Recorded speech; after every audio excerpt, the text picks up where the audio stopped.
Sebab yang ketiga yaitu kecenderungan kepada apa yang telah berlalu yang melemahkan iman. Kata penulis, ketika seseorang hendak bersikap konsisten,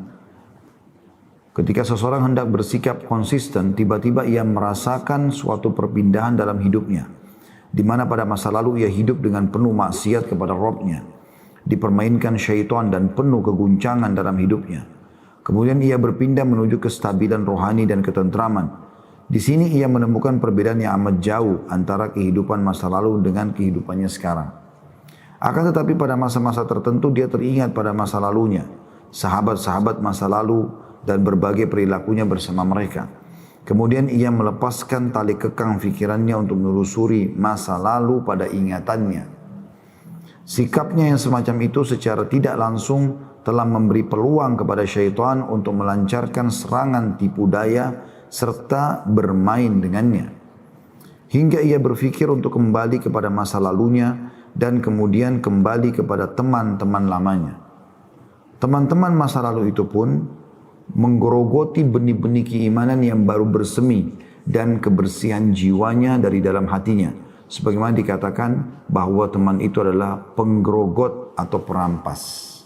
Ya, ada paragraf lain tapi saya jelaskan dulu di sini. Jadi teman-teman, kalau antum sudah hijrah, berpindah dari satu keadaan yang buruk, jauh dari agama kepada keadaan yang lebih baik. Tadinya tidak berhijab, sekarang berhijab. Tadinya tidak sholat, sekarang sholat. Tadinya tidak puasa, sekarang puasa. Tadinya tidak sedekah, sekarang sedekah. Tadinya tidak tahu baca Quran, sekarang sudah belajar baca Quran. Ya. Terus begitu masa transisi. Yang perlu difahami di sini adalah, setelah Anda masa transisi itu, harus Anda terus berdoa kepada Allah SWT agar diistiqomahkan. Di antara dalam ayat Quran disebutkan doa yang masyhur, Rabbana la tuzigh qulubana ba'da idh hadaitana wa hab lana min ladunka rahmah innaka antal wahhab. Rabbana la tuzigh qulubana, ya Allah jangan sampai kau alihkan hati kami lagi. Ba'da idh hadaitana, setelah kau berikan kami petunjuk. Wa hab lana min ladunka rahmah, dan berikanlah kami dari sisimu kasih sayangmu, rahmatmu, rezekimu. Ya. Innaka antal wahhab, sungguhnya kau zat maha pemberi. Ya, gitu. Jadi ini diantara kita minta agar hati kita tidak berpaling. Juga Nabi SAW mengajarkan doa, Allah mahabbib ilainal iman. Ya Allah cintakanlah iman itu dalam diri kami. Wa zayyinhu fi qulubina, dan hiasilah di dalam hati kami. Wa karrih ilainal kufra wal fusuqa wal isyan, dan buatlah kami benci terhadap kekufuran. Terhadap kekufuran, wa karrih ilainal kufra wal fusuq, dan perbuatan kejahatan, wal isyan, dan pelanggaran-pelanggaran. Wa ja'alna minar rasyidin, dan jadikan kami termasuk orang yang mendapatkan petunjuk. Kan gitu. Jadi kita gitu. Itu yang pertama, kalau Anda sudah mulai hijrah, maka Anda harus selalu berdoa kepada Allah SWT. Kalau belum hafal doa tadi, Anda bisa baca doa apa saja yang minta kepada Allah diistiqomahkan.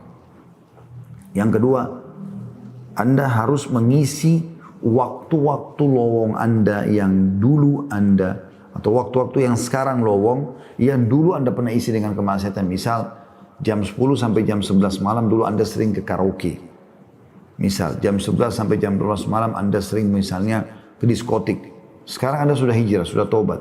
Supaya kenangan itu tidak datang, sibukkan diri dengan hal yang positif di waktu itu. Misalnya, jam 10 sampai jam 11 dengarkan ilmu, pengajian. Jam 11 sampai jam 12 ini Anda hitung sudah waktu tidur. Sibukkan dengan tidur. Atau misalnya Anda lakukan kegiatan yang lain, gitu kan. Misal,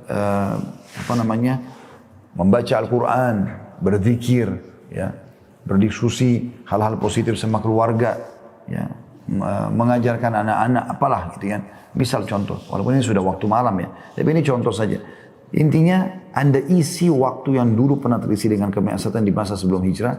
Sekarang jangan sampai kosong, karena syaitan hanya bisa menguasai pikiran orang yang kosong. Kapan kita berbuat maksiat teman-teman sekalian? Kalau waktu kita lagi lowong. Kita lagi santai, lagi berlihai-lihai, kita lagi duduk, lagi segar. Di situ pintu syaitan sangat terbuka. Dia bisa masuk untuk membuat Anda mulailah nonton film ini ke film itu, cerita ini ke cerita itu, karena Anda punya banyak waktu lowong. Makanya dimaksimalkan di sini. Ya. Dan ini Anda harus lakukan yang kedua. Isi waktu-waktu lowong Anda sekarang dengan perbuatan-perbuatan yang baik yang dulunya pernah Anda lakukan di waktu-waktu itu untuk berbuat maksiat. Yang ketiga, tuntut ilmu syar'i. terus perdalam ilmu agama. Karena ilmu agama ini bagikan bodyguard.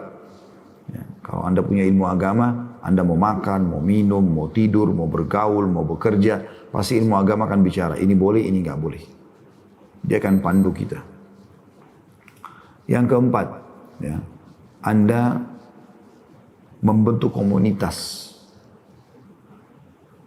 Tentu yang poin ketiga ini ilmu dan mengamalkannya. Yang keempat bentuk komunitas. Supaya Anda punya komunitas tersendiri. Yang betul-betul komunitas itu beda sama komunitas lain. Karena dulu misalnya Anda pada saat masih belum hijrah, banyak temannya. Teman-teman itu pada support, pada suka ketawa-ketawa dan segala macam lah. Sekarang Anda sudah hijrah. Ketawa dalam Islam dibolehkan. Bertemanlah sama teman-teman yang baik-baik, yang soleh.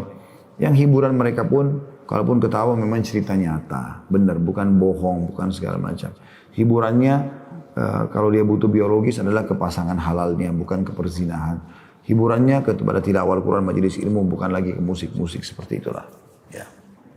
Itu kurang lebih gambarannya. Karena kalau tidak, maka kita akan digerogoti dengan syaitan berusaha agar teringat sesuatu. Kenangan masa lalu supaya kita mau mengulanginya. Seperti itulah. Nah, ini berbahaya sekali. Ini berbahaya karena ini akan menyesatkan seseorang. Gitu kan. Akan membuat dia terjerumus dalam kesalahan-kesalahan. Kata beliau, maka saat itu ia sedang hidup antara dua arus yang saling tarik-menarik. Arus ketaatan dan arus kemaksiatan. Ya, kalau kapan dia mulai kebayang masa lalunya, ya, kemudian dia coba ya, membuka. Ya, tadi dikatakan di sini bahasanya bagus, tali kekang pikirannya. Dia biarkan terus mengenang masa lalunya yang buruk ini. Kemudian lebih jauh lagi syaitan mulai mengingatkan, oh rupanya nomor teleponnya si Fulan masih ada. Rupanya si Fulan masih ada. Mulai dia bilang, apa kabar?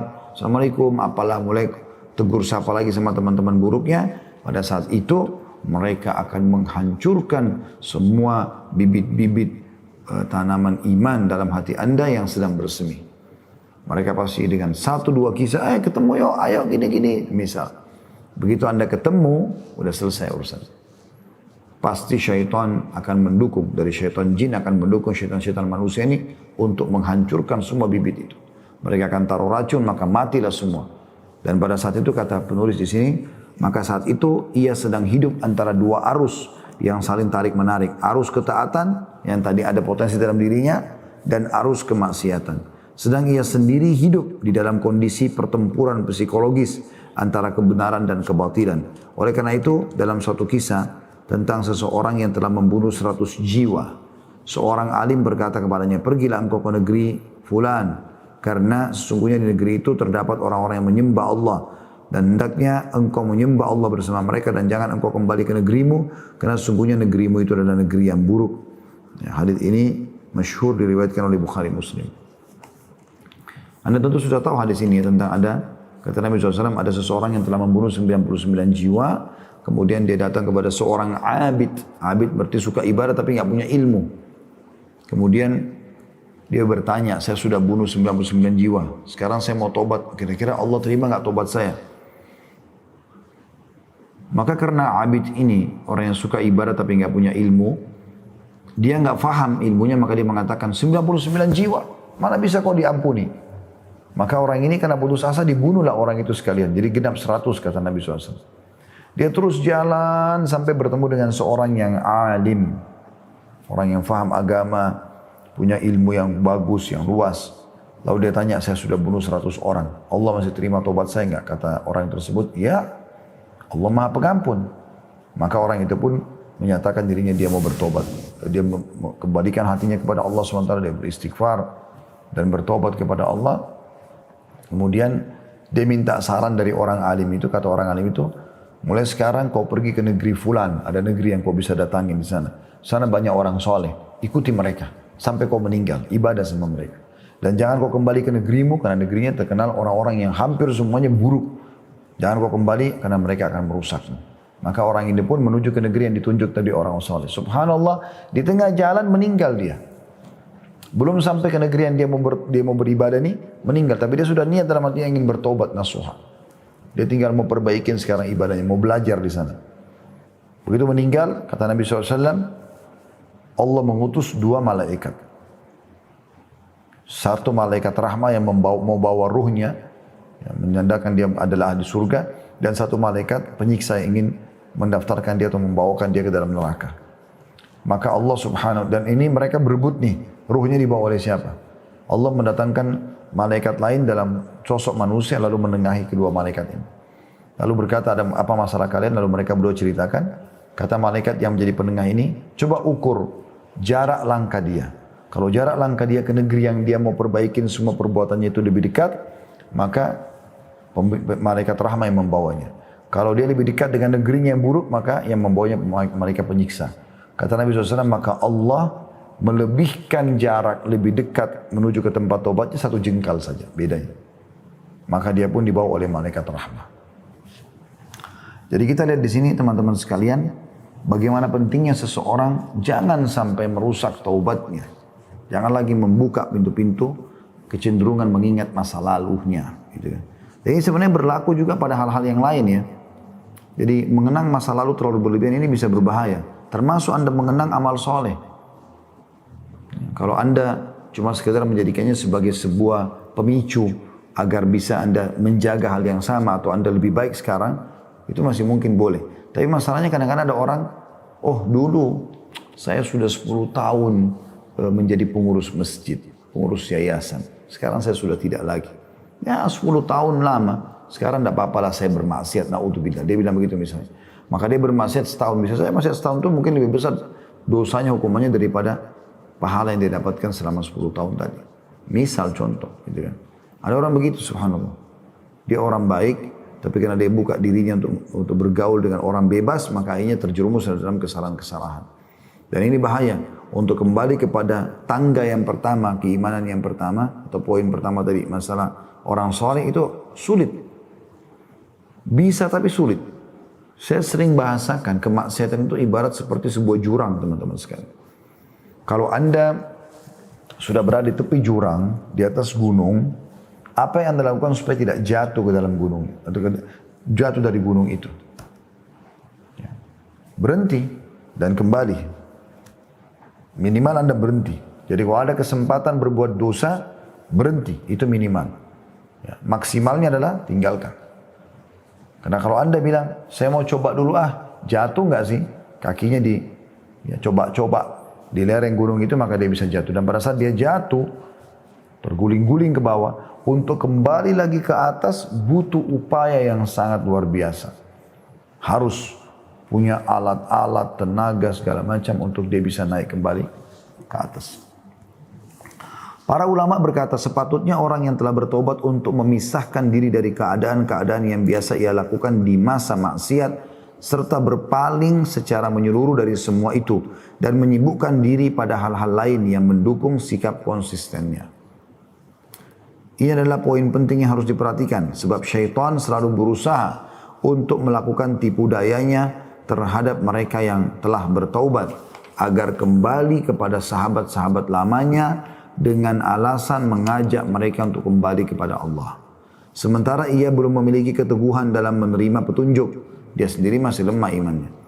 Ini adalah suatu kesalahan dalam langkah strategi pengaturan waktu saja. Yang wajib ia lakukan adalah memperkuat diri dan selalu waspada dengan cara memperkaya diri dengan ilmu-ilmu agama sebagai perisai diri untuk menangkal syubhat dan syahwat yang akan dihadapi dalam perjalanan dakwanya. Jika karakteristik dai telah sempurna, maka saat itu ia boleh bertemu dengan sahabat-sahabat lamanya untuk mengajak mereka kepada Allah dengan selalu memohon perlindungannya. Jadi kalau betul-betul dia sudah berbekalkan ilmu yang luas, keimanan yang luas, dan memang dia hanya murni mau bertemu dengan temannya, dan dia yakin bisa mendakwahi mereka, itu tidak ada masalah. Tapi kalau hanya sekedar mengenang masa lalu, pernah berduaan sama perempuan ini, pernah pergi sama teman-temannya ke tempat acara ini dan itu, misalnya dari itu buruk maksiat, maka ini akan langsung membuat semua apa yang sudah dia lakukan dan dia tanam dari keimanan hancur lebur gitu kan. Tapi kalau dia sudah punya ilmu agama yang kuat, kemudian dia ingin mendakwahi teman-temannya yang dulu karena dia tahu ada masa lalu yang kelam dengan cara-cara syar'i tentunya ya.